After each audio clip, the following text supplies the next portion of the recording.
Welcome to the Live Courageously podcast show, number 22 of 2023. I'm your host, John Duffy, and this is the 37th Live Courageously podcast show since I started the show a year and a half ago. Today is Father's Day, so a shout out to all those courageous fathers who have stepped up as dads and as positive role models for their kids. Courage is the first of all human qualities because it is the one quality which guarantees all the others. So Live Courageously has been the conscious theme of my life for the last 3 years, since the beginning of the pandemic in 2020, and an unconscious theme for most of my life. And if you haven't seen the previous 36 podcasts with some of my amazing, courageous friends sharing their positive and powerful stories of overcoming all odds and going on to live powerful lives and making a difference in the world, you can watch them on my John Duffy Live Courageously YouTube channel. I have another 75 plus friends planned to be guests on my future shows. So please subscribe to my Live Courageously YouTube channel, that Duff Square Film, and keep coming back every Sunday at 2 p.m. Today, my friend and guest is Joe Ramirez, and Joe is a consultant, an author, a speaker, a U.S. Marine Corps veteran, a pastor, a chaplain, a musician, and the founder and CEO of Vetstream TV. His military activities included 8 years as a military police investigator at the United States Marine Corps. He served as a military policeman in North Carolina, Southern California, Okinawa, Japan, and Korea, and spent the last 3 years of military service as a traffic and homicide investigator. His corporate profit affiliations include being the president and co-founder of Command Guard Services, the CEO and president and managing director of Partner Blue Eye Monitoring, and the CEO and owner at Pacific National Security. His nonprofit affiliations and services include the following: Director of Operations at Claire Matrix, an addiction and recovery inpatient and outpatient service. He pastor and a volunteer at Sober Living at Harmony Place. Executive board member at Ronald Reagan Palisades Post American Legion 283, a chief operating officer at the American Legion in Palisades. He's also the chaplain over there at American Legion Palisades as well. He's the pastor of Revive LA Church. And presently, Joe is a chief executive officer of Vetstream TV, an online subscription-based streaming service with a focus on veteran-affiliated content, including shorts, features, and documentaries. Joe, welcome to the show. Greetings, brother. Thank you for joining me today on Father's Day. Yeah, thanks for having me. And Joe is also a father, so taking time to, as is I myself. So we're both taking time away on our Father's Day to do this show. So thanks, brother. I appreciate it. Sure. So tell me, Joe, take us through your journey. Where did you start out? And take us, up into your involvement in the U.S. Marine Corps. Why did you join, and what was that experience like? And we're going to kind of, go through your life a little bit. But before we do that, I just remembered the two questions I like to ask is, where did we first meet, if you remember? I thought we met because we connected online because of your movie. Is it called The Flag? Correct. Right. I think that's how we connected, because at the time I was running a theater that my wife and I had owned, a theater company, and we were looking for, ways to use that theater, and that's how we connected to show that movie. Yeah, and I remember attending your theater. I think it was Santa Monica Boulevard, and you were doing an event for showing some movies from victims of communism. And some documentaries. And I think that might have been the first, maybe it wasn't the first time, but that was one of the times we met over at your theater over there. Well, your memory is definitely better than mine, because now that you say that, I remember it now. Also, too, we connected a couple of times, even in some ways by accident, over at the Hollywood Post, through an event where they had, can't remember his name now for whatever reason, but the actor who's very supportive of vets, and you look like him, John Voight. Oh, John Voight. That's right. We did go to an event when John Voight was over there. That's right. Yeah. Well, they say that he looks like my brother, or I look like his brother. We're kind of still debating who looks like whose brother, but yeah, great guy. And well, the second question I like to ask is, what does Live Courageously mean to you, Joe? I got to tell you, it's interesting that you even asked that because I was just thinking with one of my before I got going on sharing about myself, I wanted to say to you that I really like the title of your podcast, and that is "Live Courageously." And it is so hard, especially when you're younger, to live in such a way that perhaps sometimes go against the norm. Sometimes you're going uphill. Sometimes you're doing things when everyone says you can't, or maybe it's out of the box and no one sees a vision that you see. So I think that question, live courageously, means that sometimes the choices and actions that we decide to take don't always match what society views as norms. Um, and however, I think the definition for me anyway includes that the courageous action that I'm talking about is the right action, right? You're doing what's right. And sometimes doing what's right is not easy, especially in today's world where trends come and go. And just because we want to feel accepted, we just go along with trends or we want to feel comfortable. So live courageously is a characteristic that I think that at various times in our lives, we probably need to step up and live courageously. I mean, it's not like every day is a battle. Maybe it is for some, but especially out in wartime. But man, I love what you're doing, and I love the title. So live courageously. It means sometimes you got to step up.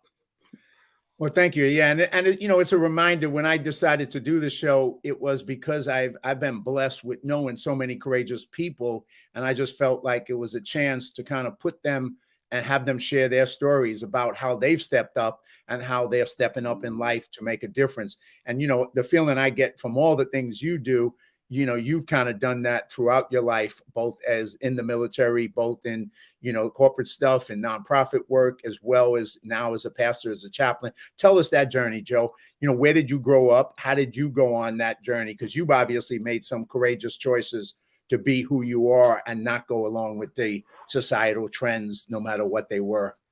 Yeah, I kind of like sharing this a little bit because growing up in Texas, as you see, my last name is Ramirez.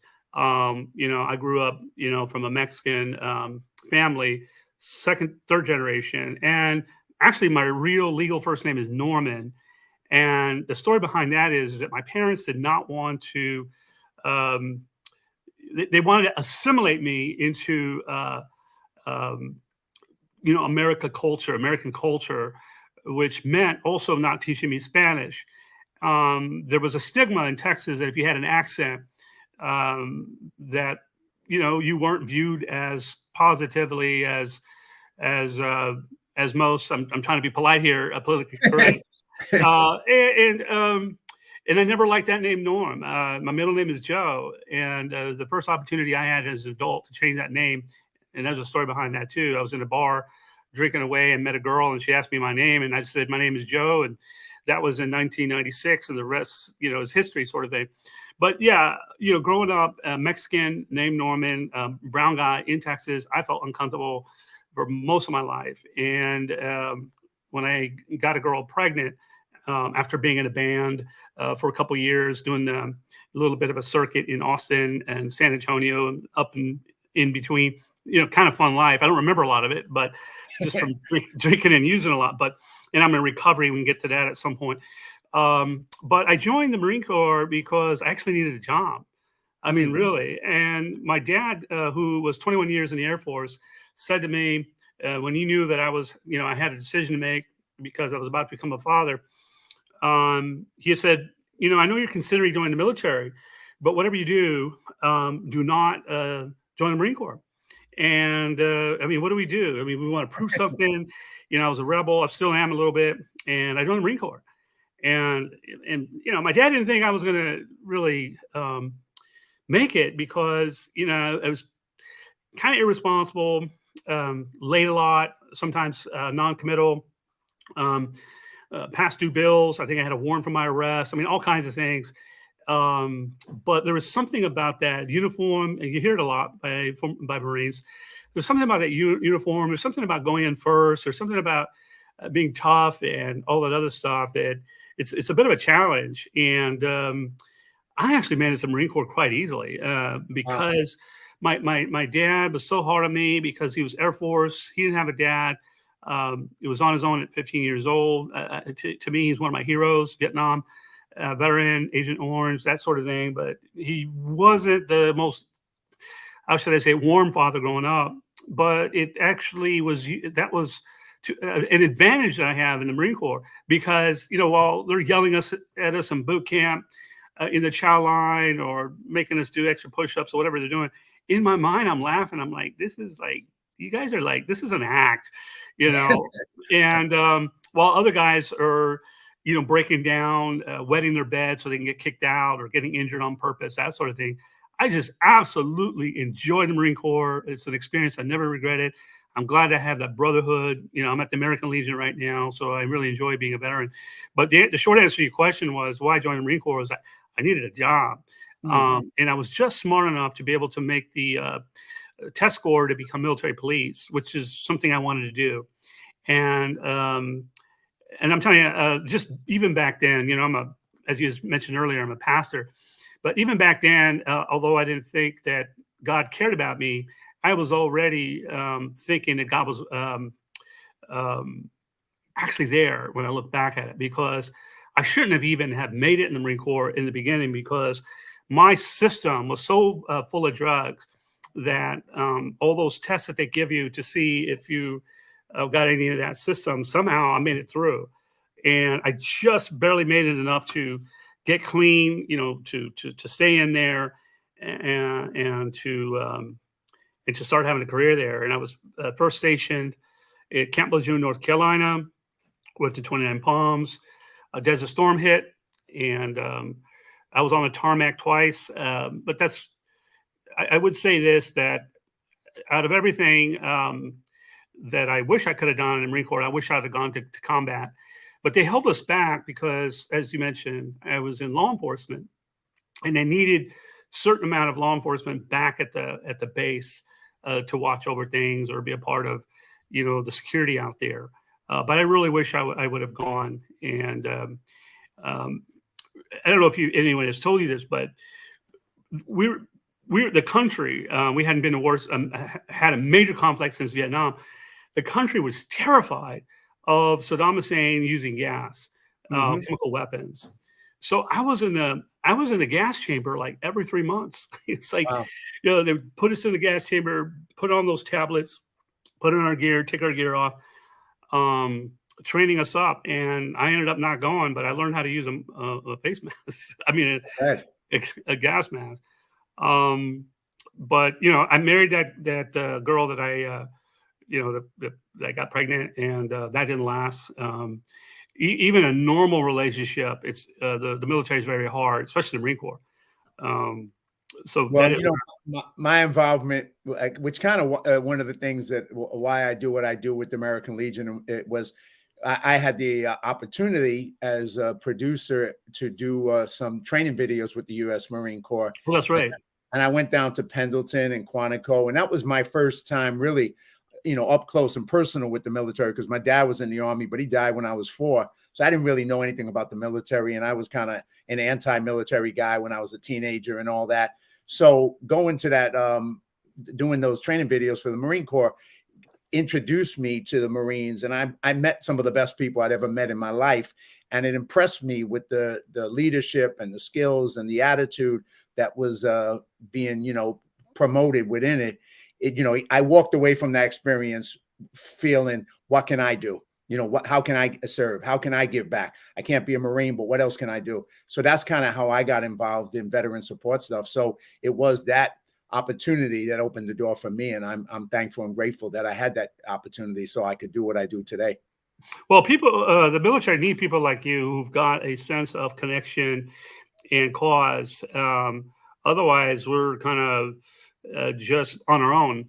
And for a lot of different reasons, and depending on your calling, we've got to carry out legacy so that we learn from the past, prevent stuff from the future, and then when stuff does happen, like conflict, we know how to handle it. Well, you opened up a door on a question. So you're in the Marine Corps for 8 years. You're military police. Obviously, you talked about your younger life when you were kind of like, a pretty wild out there musician, doing drugs, drinking too much. But then you're living a life of being clean and sober. And how did that happen? When did that happen? And what was that thing? Because you introduced that into the conversation. So I'd love to hear. Yeah, and I'm not shy about it at all. Some people say, hey, do you mind if I mention that, or whatever this case may be?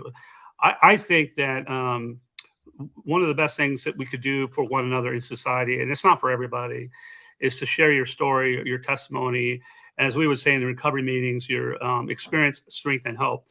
And even the bad experience you share so that people can hopefully feel like they can avoid something, or as they're going through something, they maybe have some information that'll help them. But really, it's just really odd. When I got out of the military, I was at Camp Pendleton. I was an investigator by then out there. That was a really fun tour there.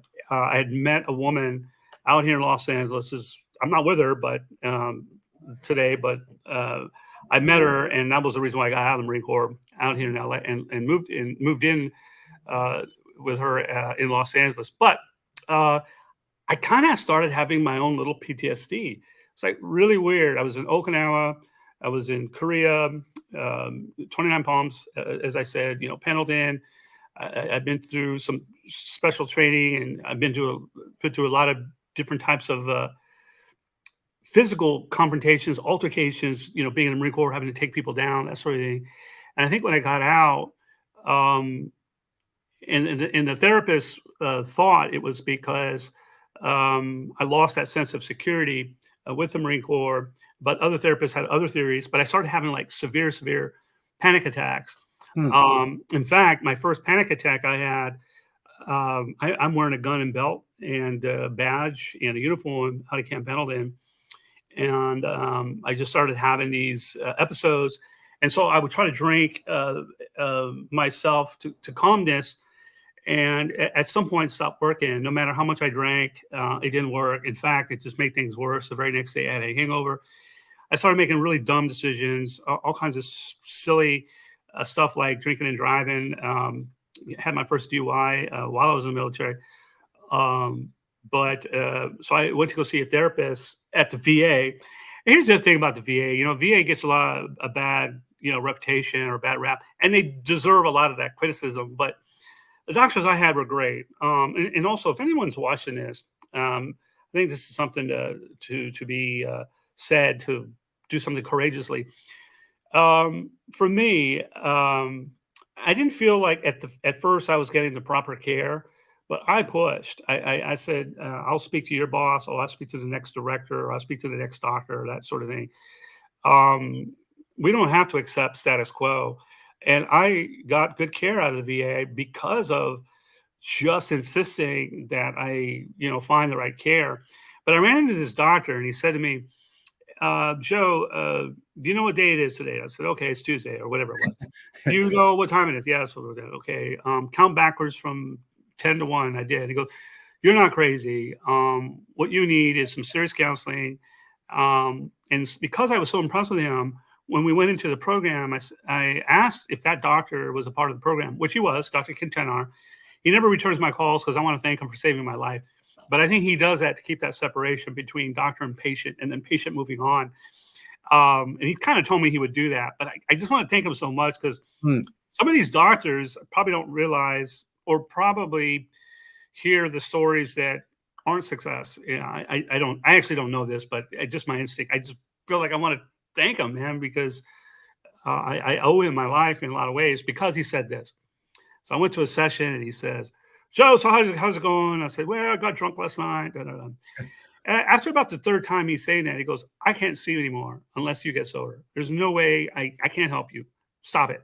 Otherwise, I'm stopping it, And I had so much trust in him. I had so much faith in him that he was able to help me get out of these panic attacks. By then, I was taking, Valium and all kinds of weird stuff. And it just messed with my head, and I wanted to get off that stuff. So my journey of recovery started then. And I've had some slips here and there.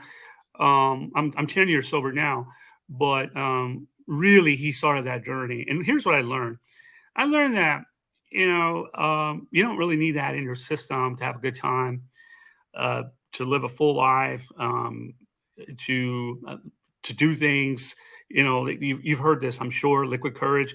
You don't need any of that. It is a process to be able to get out of that mindset, because that's what we've been used to since we were 14, 13, whenever we first started drinking. But once you start transitioning over to a life of clean and sober, and there's so many people around here, and also Los Angeles has some of the best recovery out here. By the time I was getting recovery in the late 90s, it was actually a trend. So, celebrities were getting sober and they were being public about it.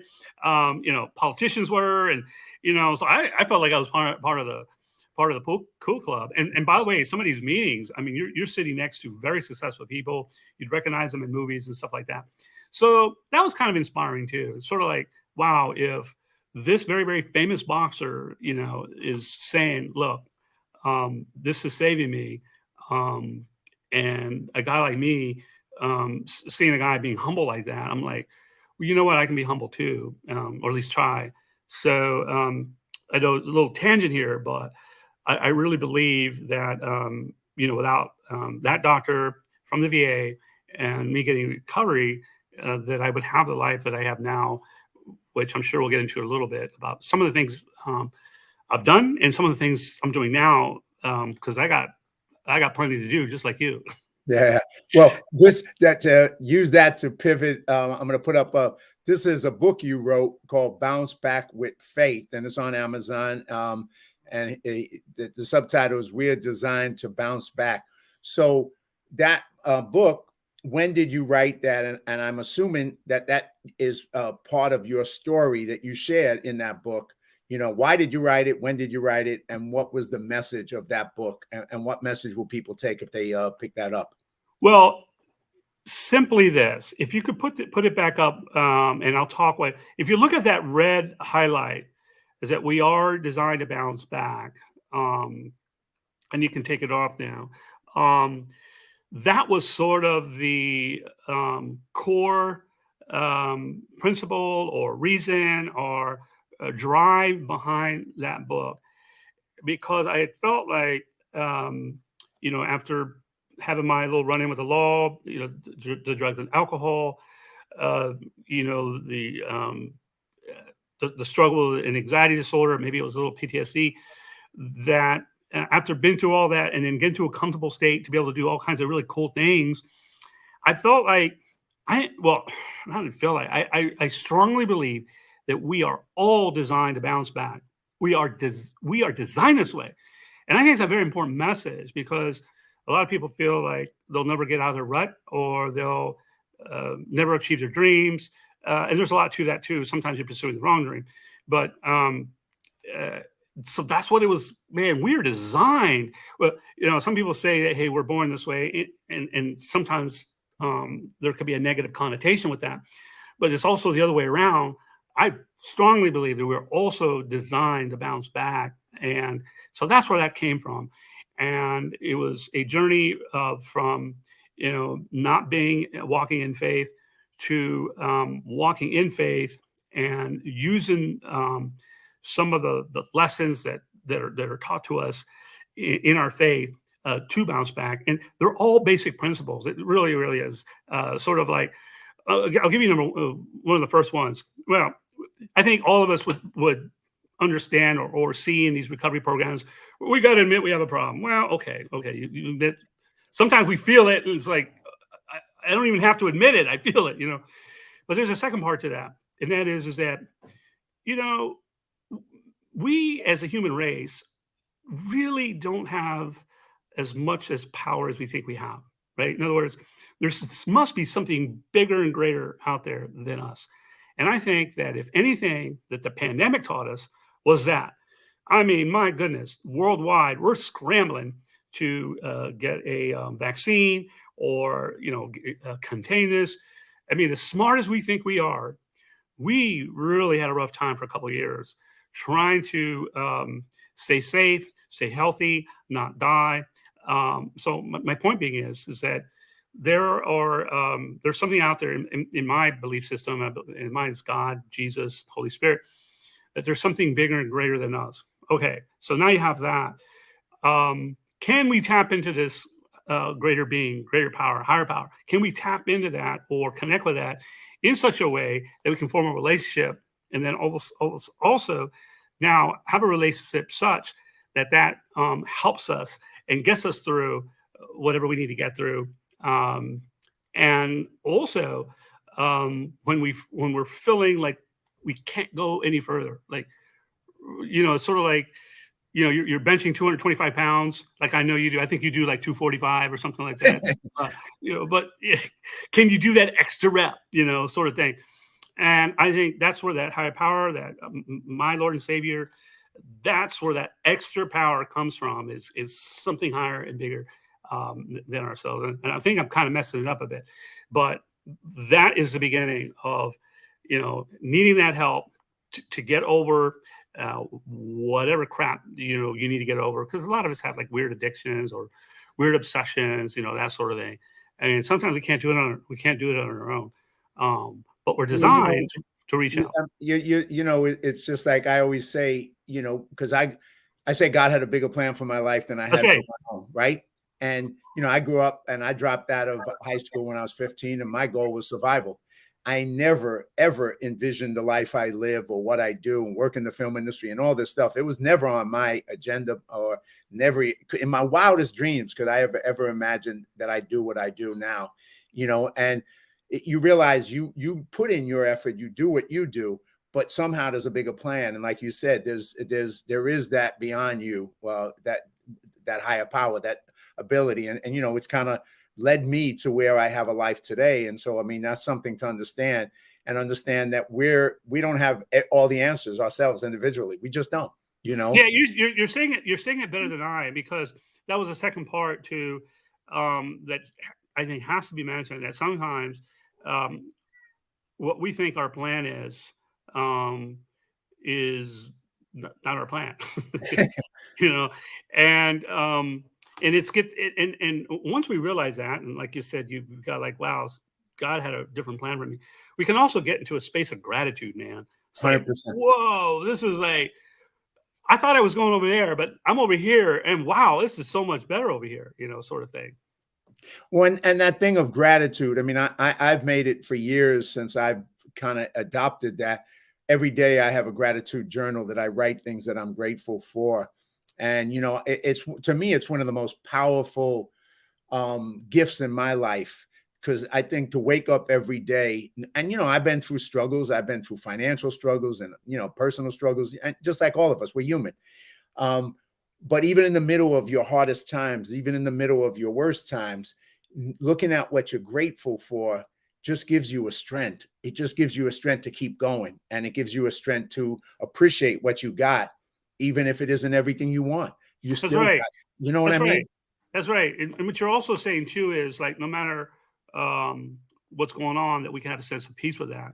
Because sometimes I also think that a lot of us, we just want peace. We just want to feel comfortable in our own skin, or comfortable with whatever is going on, which is not easy, especially in a world where we're being pulled in all these different directions. So, yeah, this is good stuff. 100%. Well, now let's keep going with your story. I want to, because you got so much of what you're doing. And so let's go into the, the stuff with the American Legion, a pastor, you're a chaplain over there at Pacific Palisades Post 283. Tell us a little bit about that. Share that. Of course, we're going to go into Revive LA, and I want to go into your Vetstream too. But let me briefly make sure that I get into what happened when I got out of the Marine Corps, because I think this is also part of the journey, and that is and why I got into the American Legion. Since I was in law enforcement, I started a security company even before I got out of the military. And I had a few different versions of it, but the short end of it was that I sold my company in 2015. I had 500 plus employees, offices from here all the way to Chicago. And I was on a plane once a week. It was such a fun life. while at the same time it was extremely stressful. I was always worried about money, always worried about getting sued, but it was time for me to sell it. And so when I sold my company, my father-in-law had started coming to the American Legion because he's an Air Force veteran. And they were trying to figure out a way to get me a part of leadership. And the American Legion, some people have been around quite a bit, and it's almost like old timers, right? Yeah, but to his credit, Jerry Romano, who's now the department commander, say, "Hey, I can figure out a way to get you, on the board," and that was to be the chaplain, because he knew by then my wife and I had already started a church, Revive LA, and I'll never forget this. This is really kind of funny. So I went to my first meeting, and I just sold my company. So here I am thinking like, oh, everyone should just listen to me, and just drop what they're doing when I say something. Cause that's how it is. By the time you've been doing business 20 years, there's a certain type of respect that you just kind of develop over time. It doesn't happen overnight, whatever.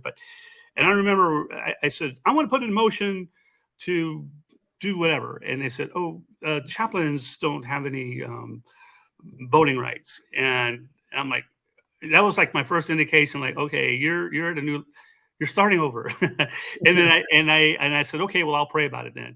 But I was so, I got to tell you, one of the most, experiences that I've ever had in my life that I can really cherish, and just so glad I did it, was actually the chaplaincy here at the American Legion. Because, if you look at the preamble, it says for God and country. And I think, probably would agree with this, that we've kind of lost that a little bit in our country. Not that I need to be preaching, now that I need to convert people who don't want to be converted. But I do put myself out there that, hey, this is a great life, having a relationship with God. I took the job seriously with my prayers, with helping people. We started a chapel here on Sundays. I just finished it a few hours ago. Chapel Sundays. You have a chapel at every military base. You have a chapel in the hospitals, even in Santa Monica. I went to St. John's to visit Comrade Jay McCann. There was a chapel there. So this is real, and people do connect with God in a way that they gather on the Sunday, and we provide that. I ended up starting Revive LA a few years ago, when the church that I was at, and we're still affiliated with them, they were more on the side of traditional. They were more on the side of, how they've been doing stuff for hundreds of years, Lutheran denomination. And I just couldn't relate to it. After a while, I felt like we need to get out into the mission field. We need to go tell people. We need to go out and meet people versus trying to get people to come to us. And that's why we started Revive LA. Now, Revive LA really started with just Revive. But I noticed that the other churches were adding LA to it as a way of distinguishing from other parts of the country, as a way of distinguishing. But I've been kind of criticized, by some religious leaders, actually. But Revive LA, who do you think you are? You're going to revive all of Los Angeles? I'm like, it's just a name. I mean, we're Revive and we're in Los Angeles. That's where it came from. But it sounds like Revive LA. Well, you're only like 20 to 50 people. Who do you think you are? So, and that's that's the world we live in, right? We have a tendency to criticize each other and way too much. Yeah. And, but I got to tell you, Revive LA, our mission statement is to cultivate and rekindle a love for God and people, plain and simple. So if you want to put it in just a few words, love God, love people. I don't care what background you have, what culture you're from, or if you're religious or you're not religious, come hang out with us, hear a few songs, hear a message, and that's what you get. You need some help spiritually, we'd like to be there for you. So that's what we're about, and it's worked really well. And I think we've seen hundreds of people go through our little church service. Well, I was, blessed to attend one of your services that you did over at in Pacific Palisades at after the Afghanistan exit, and you had some veterans there who were involved, who spoke and everything. And that was the first time I saw you actually in that light, where you and your your wife and everything got up and pastored, but also sang and, led people in service. And, that message of, God and love. I mean, you just got a feeling that, you were there for the people, that you were there to share love and lift people up, and people need it. And that's kind of what I saw you doing. And then I got to see you, of course, another time when you did it in Santa Monica at a little cafe, and you tried to help the cafe by bringing people to the cafe. And once again, doing a service at the cafe and performing and everything. And, once again, you were touching people's lives. And that's, the spirit of Revive LA. That's what. And you know what? We may go back there and do that again. I'll let you know. Let me know. We were just talking about that today because our keyboard player, he goes to open mic there on Friday night. And so it just, I don't know if you know the story behind the owner there, but, she was going through really rough times, as most businesses were during the pandemic. COVID, right? Yeah. Huh? Yeah. And she had said that someone had been coming around and talking to her about God, having some sort of faith, because she was just not really into it. But a lot of times people sometimes get to a point like, okay, I don't know where else to go. Nothing's working. No drugs is working. No relationships are working. Nothing's working. I mean, what else is there? And that's why I always say, like, well, what else do you have to lose? I mean, give it a shot. Just try it, sort of thing. And I think we caught her at those moments, and she was almost embracing having some sort of spiritual event out there. And so, yeah, we want to do that again. Sorry. You also do some. Here's a picture. You do some at the beach as well. Here's you and your wife and the band on a cold California day. It does get cold here. I'm really impressed with your little media here. But yeah, that's Easter morning, and my goodness, God's so great.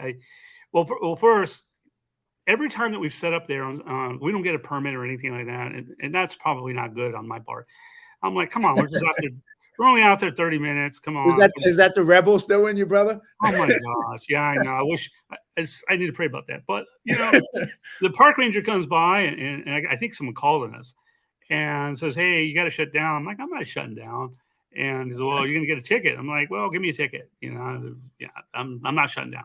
Right. So I get a ticket. So I kind of messed with my head for a little bit, but it's just so interesting. And I got to tell you, this has happened like 2 or 3 years in a row where we get like front page coverage. In fact, we were on I think we were on KCAL, and I think like 30 people showed up that Easter morning, but there were a few other legitimate services going on with permits and everything that had a couple hundred people, bands, a bunch of pastors. We just show up, have this little small group. And for whatever reason, it's happened almost 2 or 3 years in a row that we just get this big coverage, and I'll get calls, and I got it. Well, I was in USA. Was it USA Today? I think I was in USA Today right when the pandemic ended, or the time that we could start having services again. For whatever reason, that beach service gets a lot of attention, and you know what? So be it. I'm okay with that. Well, that's good. Well, one of these days, I got to introduce you to a dear brother of mine.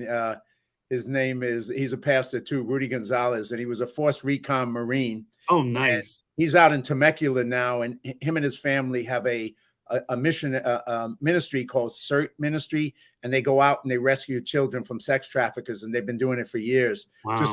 Just one of the most amazing people I know in my life, and also his family. But I'm going to have to connect you guys at some point, because I think you'd both appreciate each other on so many different levels. Very cool. I'll definitely do that. Tell me a little. I'm going to pivot a little so I make sure I cover it, and then I can pivot back. But I'd love to cover your the stuff that you're doing in media, because like I said, when I met you, you had the theater over there, you had some film screenings over there, and then we had talked about the flag and putting it up on your Vetstream TV channel, streaming channel, and here's just some pictures of the channel, as well as also on YouTube, where people can connect with Vetstream TV. But why don't you tell us a little bit about that endeavor that you created with Vetstream TV? What was the purpose of it, how people can connect with it, and what you're doing in the world with that right now? Well, I wish I could spend a lot more time with Vetstream TV because I actually think that financially it'll give me probably my biggest return yet. It seems like there are other parts of my life that are really pulling me, um, but we've been managing it, maintaining it, and we're still active. But it's another spiritual situation. I was looking to put together a faith-based streaming channel. There's already a few out there, but I wanted to put together a faith-based streaming channel. And I called a couple of film festivals, Christian film festivals, and I reached this gal up in New Jersey named LaVon. She's one of our partners at Vetstream, and she's a college professor. She's a journalist. She's got some credentials of her own. And I said, I'd like to have, or how can I make a deal with you with some of the content that you're getting? We can create this streaming channel, and perhaps you can participate, be a partner of it. And we had a great conversation. We got along well. We're two very different personalities. She's very orderly, organized, and I'm just like all over the place. And I said to her, eventually, I'd like to do a streaming channel where it's just like veteran related content. And she said, Joe, you got to do that first because there's already faith-based channels out there. Do this one first. And I thought about it for about 5 minutes, and I said, "You're right." And so that's how we were born. And as you probably know this. And when was that, Joe? How long ago? I want to say 2016, 2017. Okay. But we've had a sort of a new life in the last year and a half. Because as you probably know, the media is the industry, technology is just changing so fast. I mean, even a year is like, what 10 years were, back in the day, when you had normal type broadcasting. But when I first started out, the back end hosting was like, I think I was spending $2,000 a month. I was licensing films. I was charging $3.99, and you need a lot of that in order for the profit or the revenue to catch up with the expenses. And to be honest, I just got exhausted with that formula, and we took a pause. And then what we redid was to it wasn't even a relaunch because we never really stopped, but we changed our model to absolutely free. Which means most of the content we have out there we don't pay for, and there is plenty of content out there that people are willing to just, hey, show my content, and if anything comes out of it, maybe we'll give you a cut, or we don't sign strong contracts. I mean, if someone got discovered because of you were on our channel, then we're happy for that. But we were having our first film festival in November, and so content's already coming in on that. I've got 100,000 plus subscribers that I have. I think we have probably 25 to 50,000 views a month, or unique visits a month. So we're getting there. Where is the film festival going to be held, or is it online? Well, tell us a little bit about it. Yeah, it's tentatively scheduled here at the American Legion in the Palisades. Our second choice, or another choice we have, is Patriotic Hall, Bob Hope Patriotic Hall, and you and I talked about that already. The pros and cons of that, and I'm also thinking about the USS Iowa. But I kind of like it here where I'm at right now, Ronald Reagan Palisades both, because it's a small town. We got a big room, all the media, all the audio's here. Never done it here before. I don't know, since it's new, maybe it'll have a different excitement. But I have a ways to go before we make that final determination. Well, actually, a couple more months, but otherwise it'll be too late. But to come full circle with the Vetstream TV, one thing that I really grew a passion for is, and again, I think you and I talked about this a lot, was for the Vietnam veterans. And it was because I'll never forgot, and I never will forget this. Before I thought I was going to Saudi Arabia, We were all scared. The nation was scared, but they were also unified. And they, there was kind of like this unwritten conversation out there, that was basically this: we are not going to treat the veterans going into conflict, when they come back, like the way we treated the Vietnam veterans. And I never forgot that. And there was so much care, or so much precaution, that was put into how we did military exercises, how we got treated, all kinds of things, because of what the Vietnam veterans went through. And I didn't really even realize, the depth of all of this. And even in as close as home, because my dad was a Vietnam veteran and actually had Agent Orange and had to go through his own process, that I created this passion and just real dedication to. And so I got another film coming out. It's called 10 Badass Things That You Didn't Know About Vietnam Veterans. And I can't wait for that to come out, because there are certain things that we took for granted, but the military, the Vietnam vets, kind of sacrifice, their comfort, their whatever it was. So yeah. So now we have Vetstream TV, and it's and the other thing too is that we're also trying to capture families. So I got this really great talented woman there, Maria Mendez, who does makeovers for military veterans who are on hard times. They can't redo an office. They can't redo their kitchen. She actually did a women's veterans 16 apartment type facility. Did a complete makeover, and so she's sort of like our HGTV of Vetstream TV. And I just take note of her, because she's gonna make it someday, and we'll be like, "Hey, Maria, don't forget us. Can I go on your show?" That sort of thing. When we did a grand opening here, she did she was one of our MCs, and she's going to be one of the hosts, or one of the guests, I believe, for our channel. I mean, for our film festival. Very cool. Very cool. What else is going on for you? What else would you like to touch, share with the audience, and share about what you're doing going forward at this point? Well, I'd like to put out there, because I'm just now kind of going through it. So I had turned over my chaplaincy role over to a really great guy. He's a doctor in counseling. He's a 23-year veteran in the Navy. He was a chaplain in the Navy. He's a pastor of several churches. So he's our new chaplain here at the Post, Ronald Reagan Palisades Post. But the reason why I mention that is because I've been selected for, or voted for, or elected to be the first vice commander here at the Post. So it's taken on a little bit of a larger responsibility and larger role. And what I've learned about that, very it's only been a couple weeks, but last night I went to my first event where I sat with Gary Luttrell and a Medal of Honor recipient and a foundation tribute to valor. And so we were part of, because we gave him a grant, or gave his organization a grant. So I presented the, that big giant check, and I hung around at a pretty nice place in Brentwood for about 4 hours. I couldn't get out of my seat. And that's really tough for me, because I love moving around.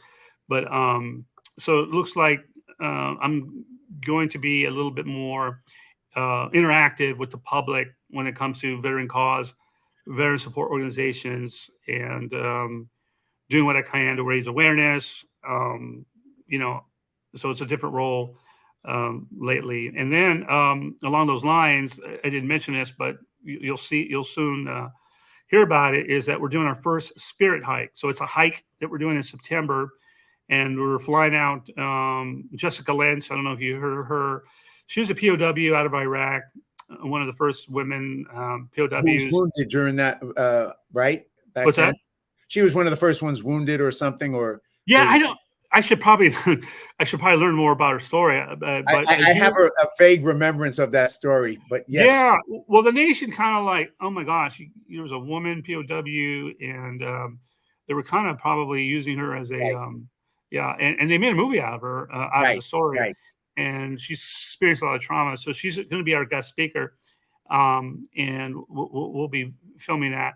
But we're going to be doing a hike where we're going to gather veterans and people from the community together, and so that'll be in September. So yeah, I wanted to make sure I mentioned that.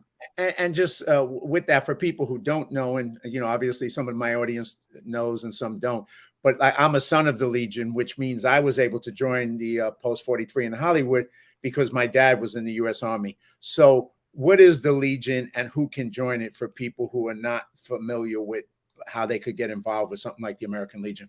Well, that's a great question, and I'm glad you asked it, because already in less than a week and a half, I've been asked to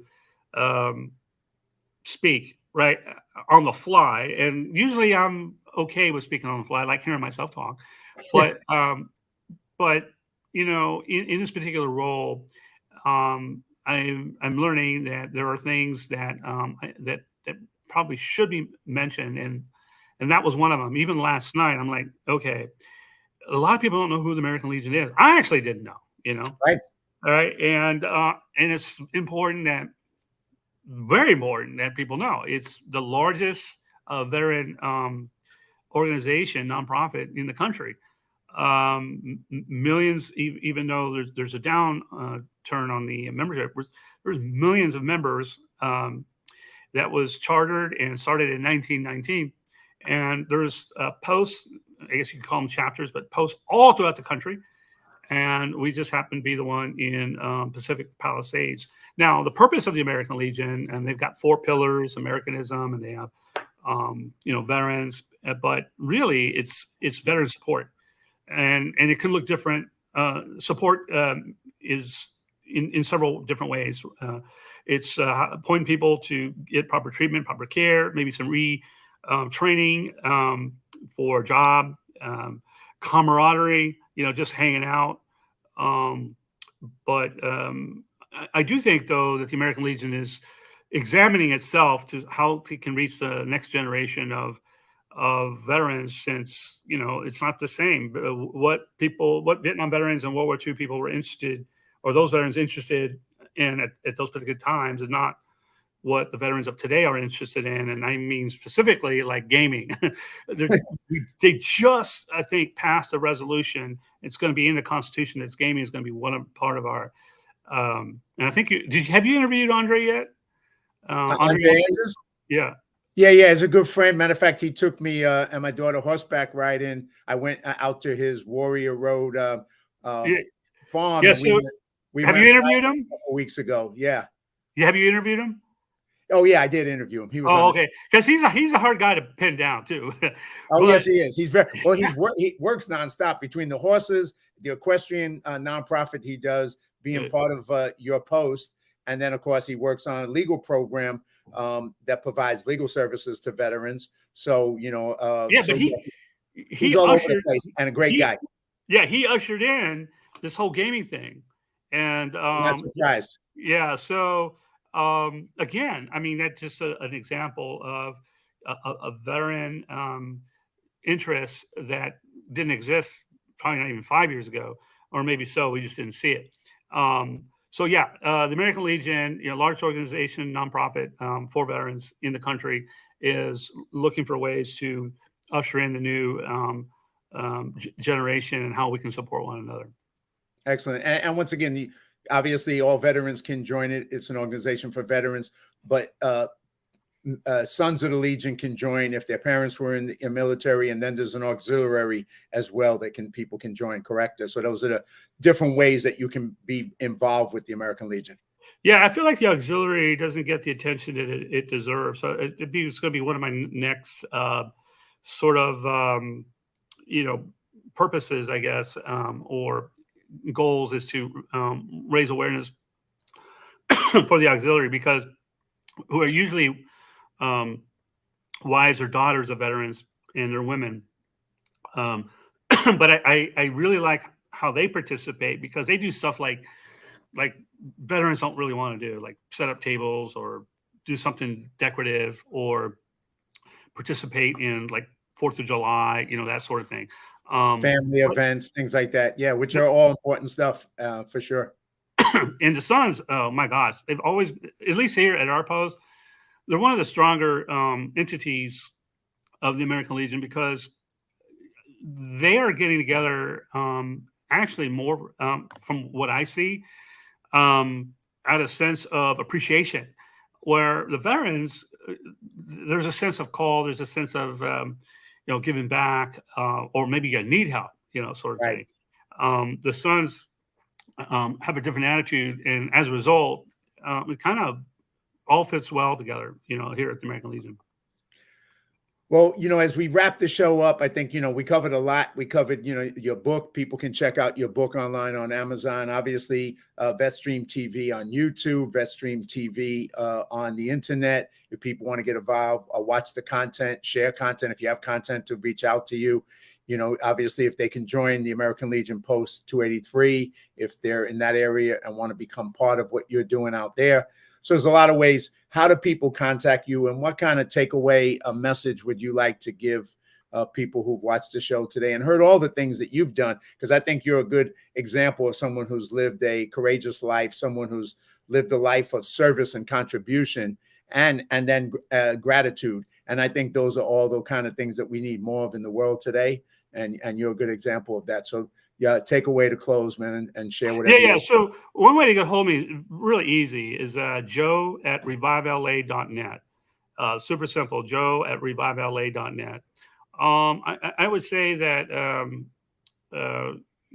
maybe a little takeaway, and I learned this in the last 7 years, is that I do think that life is a series of restarts, or I mean, especially nowadays where it used to be probably in our generation, you get a job at 7-Up or the post office, you retire 30 years later, 25 years, and that's it. Nowadays, jobs aren't lasting very long. Things move quicker. Companies close down faster. You don't see people staying in jobs very long. For a lot of those reasons, I've seen and discovered, even on my own, that we do have to reinvent ourselves, every so often. And it could be a very frustrating time or disappointing time for us, or it could be just like super fun, like, hey, what have I always wanted to do? Or could I try something that I never have tried? And now more than ever, because of the internet, there's a lot of cutting out of the middleman. So I started Vetstream TV. I don't need to go to a major studio. We can create our own content. I can create my own followers, my own viewers. I can create my own subscription base. I can get sponsors all day long. I don't need any of that. That's just one example. Same thing with the church or Revive LA. I don't need to belong to any denomination. I could actually give sermons or messages or encouraging things, which I do on social media. So now more than ever, right, John? I mean, come on now, somebody. Yep, that's right. Now more than ever, we can live courageously. It's right. it's in front of us, but it does take a little bit of, I guess, encouraging one another to do that. So, and you're doing that by interviewing people like such as myself, and you're doing it on your own. You have your own podcast. I mean, I saw that you had Sorbo. What's his name? Evan Sorbo. Yeah, and I've ran into him here and there. So yeah, don't forget about the little people, John. Hey, we are the little people, man. So I can never forget you, brother, or anybody else, because I know where I came from, and my roots will always be who I am. So you're awesome, man. Well, thank you, brother. I appreciate you. Appreciate what you're doing. Anybody who wants to, can or will support Vetstream TV, support Revive LA, be part of that, reach out to Joe. And thank you very much for being part of this. I really appreciate it, brother. Yeah, and I look forward to seeing you at some of these events that we belong to. 100%. See you there. Okay. All right. Bye. All right. Well, everybody, I hope you enjoyed the show and was inspired by the message of Joe Ramirez. So please subscribe to my YouTube channel.